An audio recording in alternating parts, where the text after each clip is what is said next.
Eu estava passando meu vestido na manhã do casamento do meu filho Gabriel quando ele me ligou. Mãe, mudança de planos. Vou mandar um Uber te buscar às 2 da tarde. Fiquei sem entender. Mas filho, você não ia me buscar no meu carro? Ele suspirou do outro lado da linha.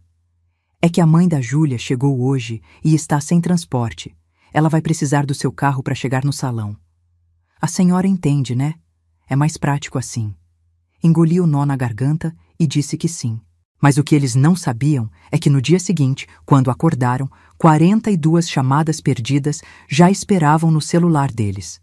Porque eu cancelei o pagamento da festa inteira e a conta de 14 mil reais caiu todinha no colo deles. Meu nome é Teresa.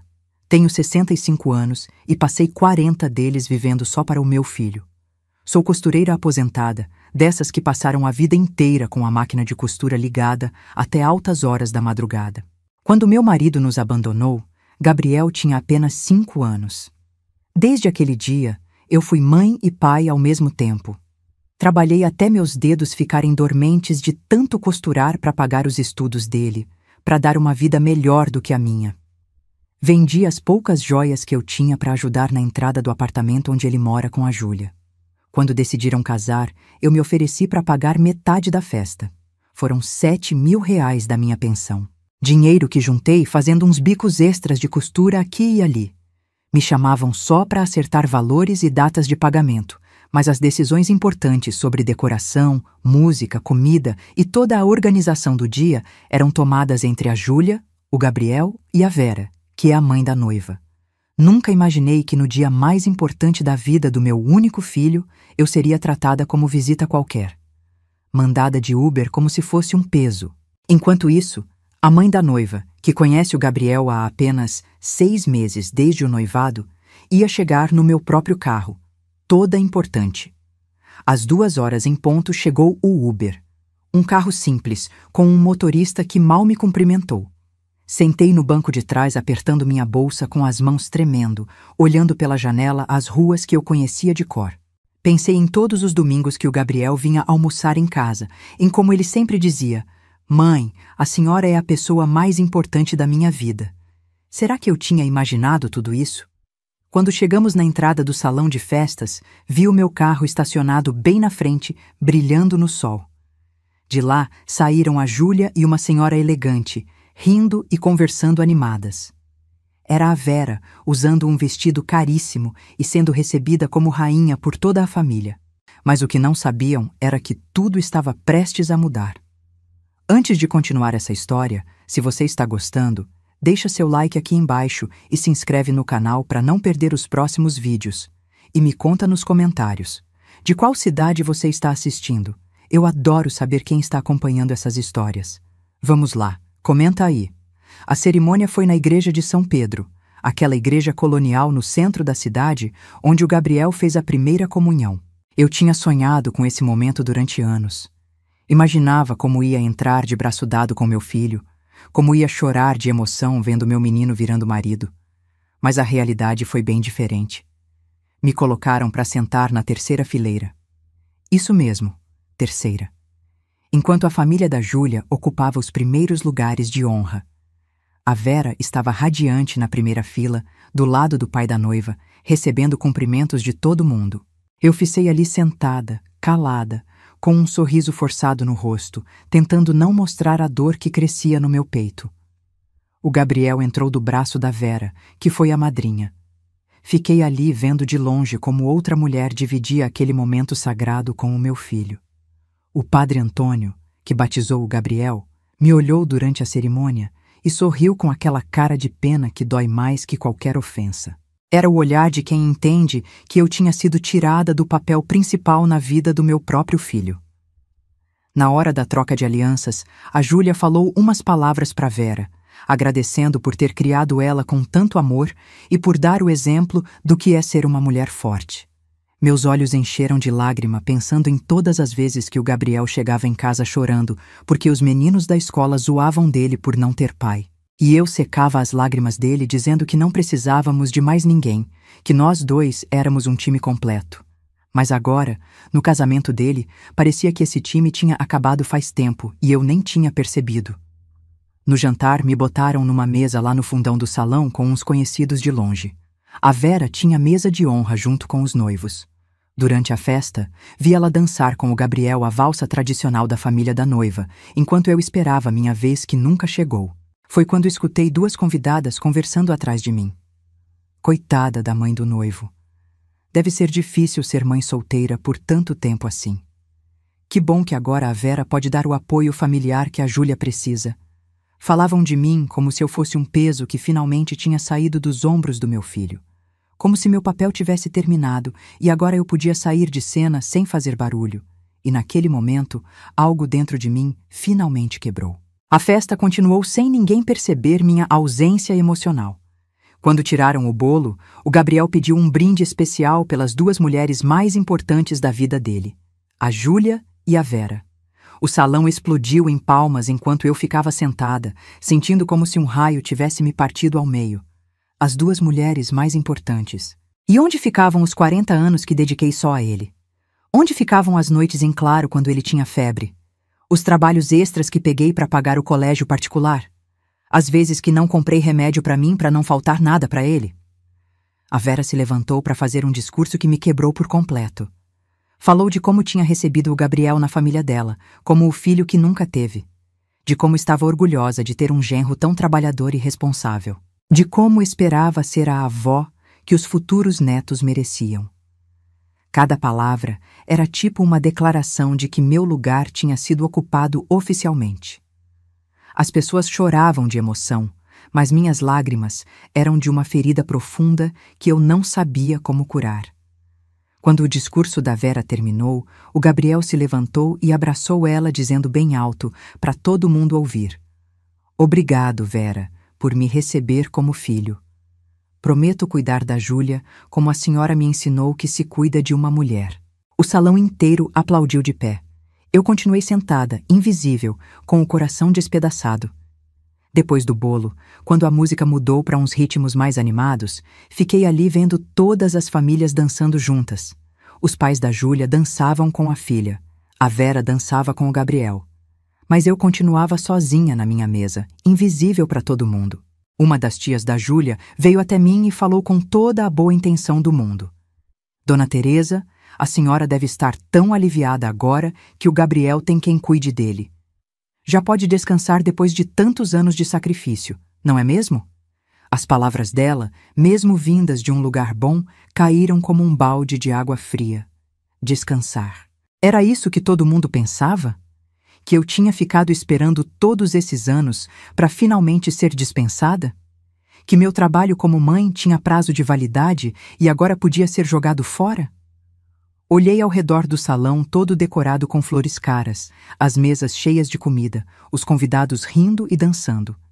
Metade daquilo eu tinha pago. 7.000 reais que tirei da minha aposentadoria, do suor do meu trabalho. E ali estava eu, tratada como uma convidada qualquer que ninguém fazia questão de incluir.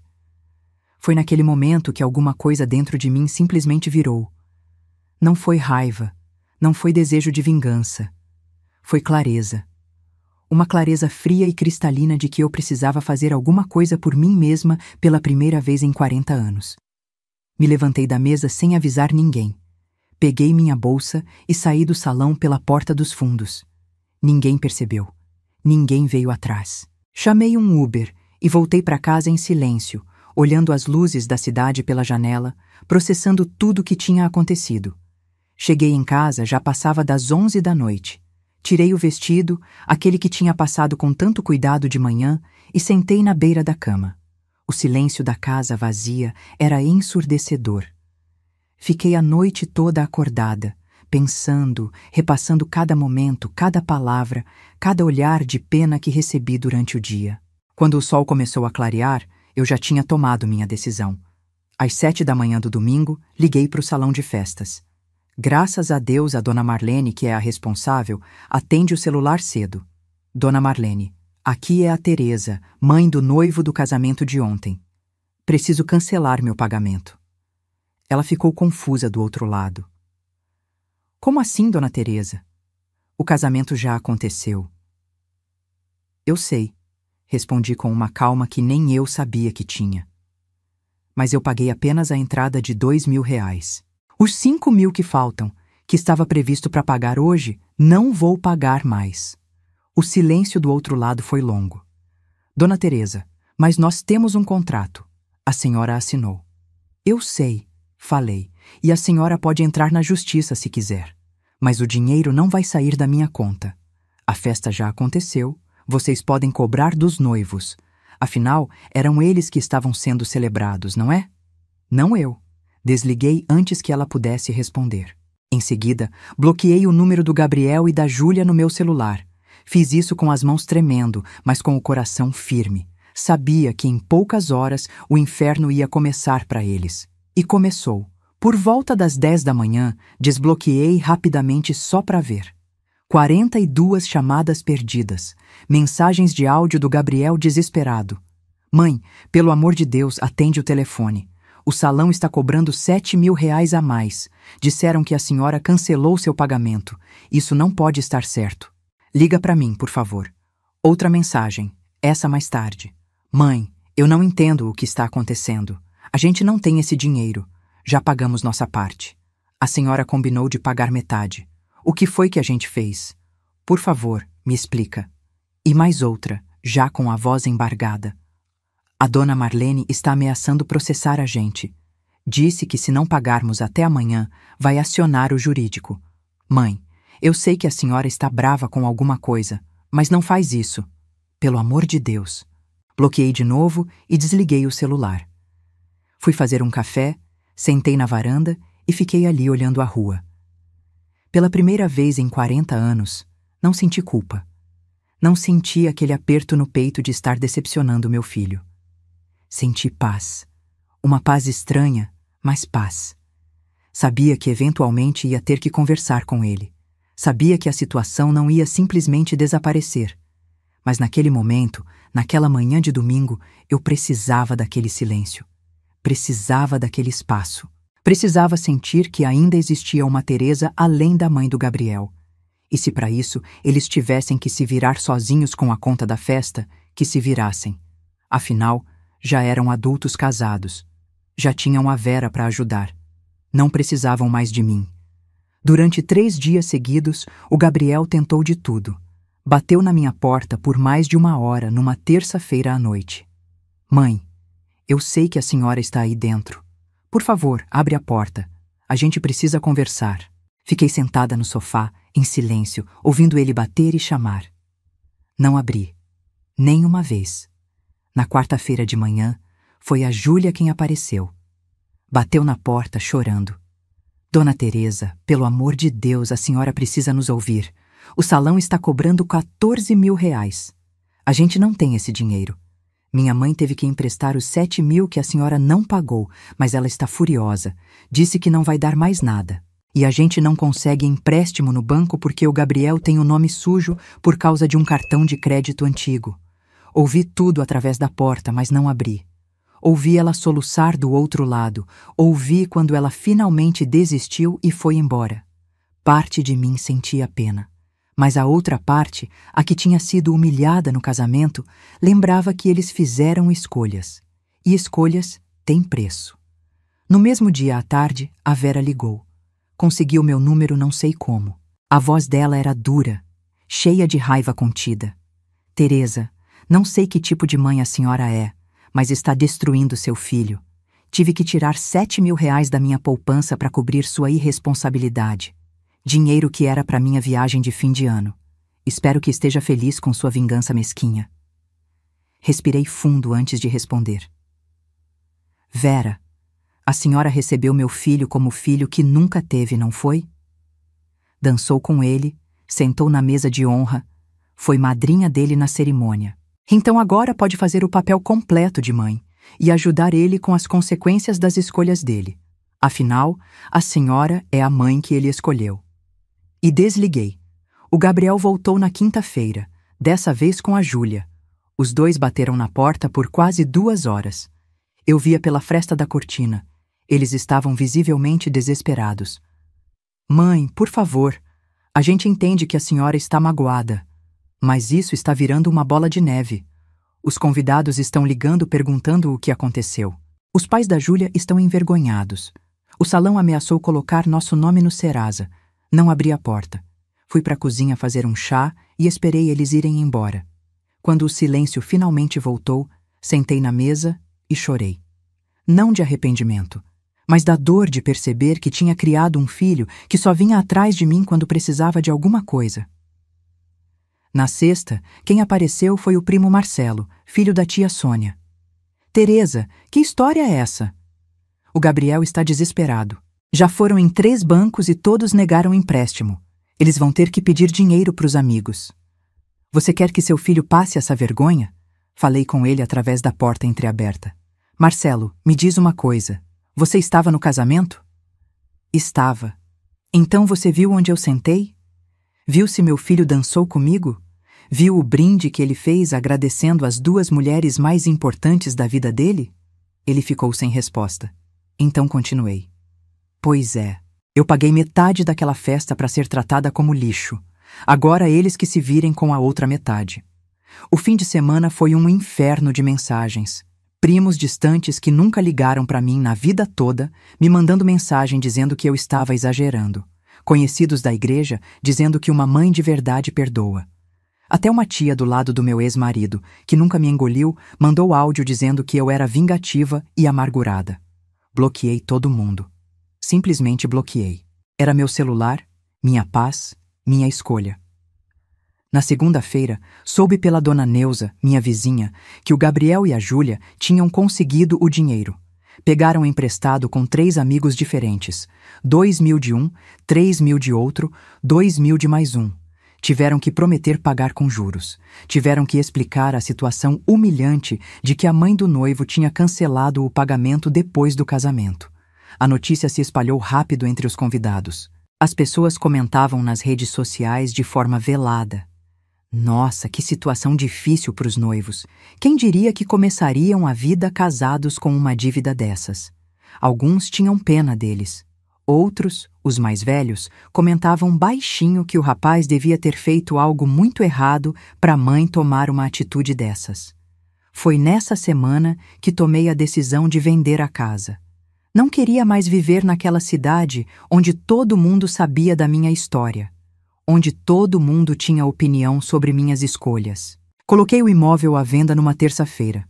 Era uma casa simples, 3 quartos, bem localizada. O corretor disse que não ia demorar para vender. O Gabriel descobriu na quinta. Apareceu na minha porta transtornado, aos berros. A senhora está vendendo a casa? Para onde vai?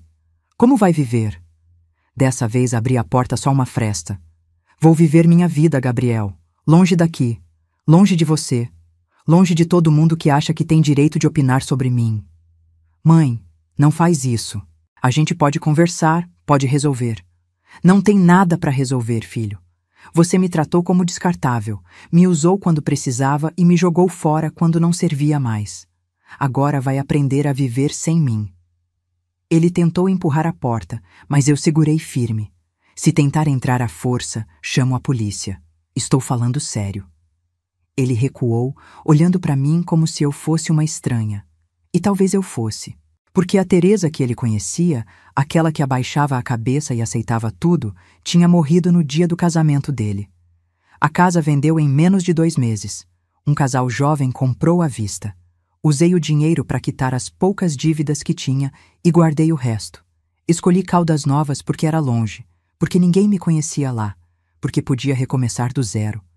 Comecei a me desfazer de tudo. Fiz uma seleção brutal. Roupas que não usava há anos foram para o brechó. Móveis foram doados para a igreja. Panelas, pratos, copos, tudo dividido entre as vizinhas. A máquina de costura antiga eu mantive. Algumas fotos também. Mas o resto? O resto era peso de uma vida que não queria mais carregar. Não avisei ninguém o dia da mudança. Simplesmente chamei um caminhão pequeno numa quinta-feira bem cedo, coloquei minhas poucas caixas e parti. A dona Neuza estava na janela quando saí. Acenou com a mão, com aquele olhar de quem entende. Acenei de volta. Antes de subir no caminhão, dei uma última volta pela casa. A cozinha onde fiz milhares de refeições. A sala onde o Gabriel cresceu. O quintal onde ele brincava quando era pequeno. Cada canto tinha uma memória, mas também tinha dor. E eu precisava deixar a dor para trás. O caminhão seguiu na frente com minhas coisas. Eu fui de ônibus. 6 horas de viagem olhando pela janela, vendo a paisagem mudar, sentindo que a cada quilômetro eu deixava para trás não só uma cidade, mas uma versão de mim que tinha deixado de existir. Minha rotina em Caldas Novas foi se construindo aos poucos. Acordava com o sol entrando pela janela do quarto, fazia meu café e sentava na varanda. Dali dava para ver as montanhas ao longe e ouvir os passarinhos. Era uma paz que eu não conhecia. Depois do café, ia caminhar pelo bairro. Conhecia a Dona Carmen, uma senhora de 68 anos que mora sozinha na casa da esquina. Viúva há 10 anos, ela tem uma filosofia de vida que me inspira. Teresa, depois dos 60, cada dia que a gente vive sem drama familiar é um presente que damos para nós mesmas.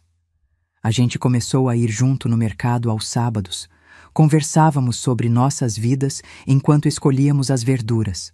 Foi ela quem me apresentou para o seu Roberto, o senhor que vende flores no mercado municipal. Ele tem 72 anos, é viúvo também, e me ensinou sobre diferentes tipos de plantas.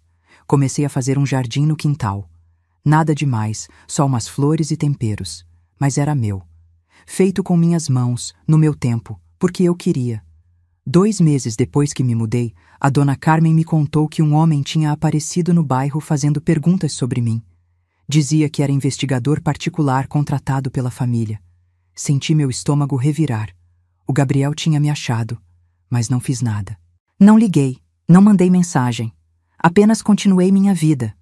Foi quando decidi mandar a carta que tinha escrito. Coloquei no correio sem endereço de retorno. Nela, além do que já tinha escrito, acrescentei: se quiser ter algum tipo de relacionamento comigo daqui para frente, precisa entender algumas coisas. Primeiro, não sou mais sua fonte de dinheiro. Segundo, não sou babá disponível. Terceiro, não aceito ser tratada como segunda opção. Quando estiver pronto para me tratar com o respeito que mereço, você sabe onde me encontrar. A Dona Carmen me indicou uma psicóloga, a doutora Márcia. Comecei a fazer terapia uma vez por semana. Nunca tinha feito terapia na vida. Achava que isso era coisa de gente rica, mas foi uma das melhores decisões que tomei. A doutora Márcia me ajudou a entender que o que eu tinha com o Gabriel não era amor saudável, era codependência. Eu tinha feito dele minha razão de existir e ele tinha aprendido que podia me usar quando precisasse. Ela me explicou sobre amor próprio, sobre colocar limites, sobre não me anular por outros. Foram conversas difíceis que me fizeram chorar muito, mas também me fizeram enxergar.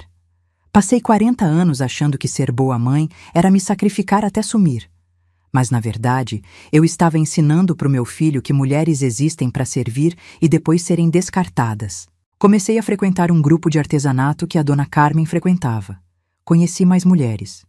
A Isabel, que é bibliotecária e tem só 30 anos, me apresentou livros que nunca tinha pensado em ler. Biografias de mulheres que mudaram de vida depois dos 50. Cada livro me mostrava que não era tarde para recomeçar. Foram 4 meses de silêncio completo até que o Gabriel conseguiu meu novo número. Não sei como. Ligou numa terça à noite. Mãe, preciso falar com a senhora. Minha voz saiu firme. Pode falar. Ele hesitou. A gente conseguiu quitar a dívida do casamento. Tivemos que fazer um empréstimo, mas já pagamos. Eu sei que a senhora ficou magoada, mas a gente não fez por mal. Foi só uma questão de logística. Logística? Repeti a palavra. Gabriel, você me mandou de Uber para o seu casamento. Me sentou na terceira fileira, não dançou comigo. Fez um brinde para as 2 mulheres mais importantes da sua vida e eu não estava nessa lista. Isso não é logística. Isso é desrespeito. Mãe, eu estava nervoso. Foi sem querer. Não foi sem querer, filho. Foi uma escolha. Você escolheu agradar a família da sua esposa e me deixar de lado. E agora está ligando aqui não para pedir desculpas de verdade, mas para me dizer que quitou uma dívida que era sua responsabilidade. O silêncio do outro lado foi longo. A senhora vai ficar brava para sempre? Não estou brava, Gabriel. Estou aprendendo a me valorizar. Quando você estiver pronto para ter uma conversa de verdade, onde reconhece o que fez, aí a gente conversa. E desliguei. Mais 2 meses se passaram. Meu jardim estava crescendo bonito. Tinha feito amizade com mais gente do bairro. Participava de um grupo de leitura na biblioteca. Minha vida estava simples, mas estava cheia. Cheia de coisas que eram minhas, que eu escolhi, que me faziam bem. Foi quando recebi uma mensagem de um número desconhecido. Era a Júlia. Dona Teresa, sei que a senhora não quer falar com a gente, mas queria avisar que estou grávida. O bebê vai nascer em maio. Fiquei olhando para a mensagem por um bom tempo. Sentia uma mistura estranha de emoção e cautela. Ia ser avó. Mas dessa vez seria diferente. Não ia ser a avó que eles chamam quando precisam de babá grátis. Não ia ser a avó que se anula para servir. Ia ser a avó que ama com limites saudáveis. Se me deixassem. Respondi de forma educada, mas distante. Obrigada por avisar. Desejo tudo de bom para você e para o bebê. Não prometi nada. Não me ofereci para nada. Apenas desejei o bem. E voltei para o meu jardim, para o meu livro, para minha vida, que finalmente era minha. 7 meses se passaram desde que me mudei para Caldas Novas. O Gabriel começou a ligar uma vez por semana. No começo, eu ainda estava na defensiva, esperando pedidos de dinheiro ou favores. Mas aos poucos as conversas foram mudando. Ele me ligava só para perguntar como eu estava. Contava sobre a gravidez da Júlia, sobre o trabalho, sobre as contas que estavam apertadas, mas que eles estavam conseguindo pagar. Mãe, está sendo difícil. A gente não tinha noção de quanto as coisas custam. O empréstimo do casamento pesa no orçamento.